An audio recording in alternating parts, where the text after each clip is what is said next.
আফ্রিদি কি মুক্তি পাবে নাকি তার বিরুদ্ধে আনা অপকর্মের দায়ে হতে পারে মৃত্যুদণ্ড? জানতে হলে দেখতে হবে আমাদের পুরো ভিডিও।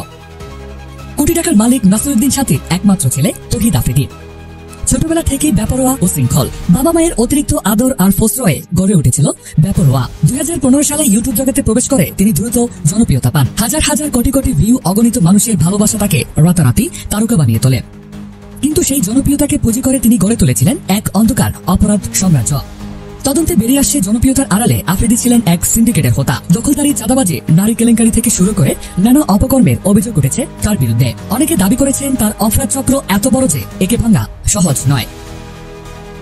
তবে শুধু খারাপ দিকই নয়, ভালো কাজ করেছেন তৌহিদ আফ্রিদি। দুর্যোগের সময় অসহায় মানুষের পাশে দাঁড়িয়েছেন, দিয়েছেন ত্রাণ ও পুনর্বাসন। অনেক মানুষ তাকে এই কারণেও আজও শ্রদ্ধা করে। এদিকে সম্প্রতি মুনিয়া ও আফ্রিদির একটি কল রেকর্ড ফাঁস হওয়ার পর জনমনে তৈরি হয় মুনিয়াকে হত্যা করেছে তৌহিদ আফ্রিদি। কিন্তু সেই ঘটনার মোড় ঘুরিয়ে দিয়েছেন সাংবাদিক নাজমুল সাকিব।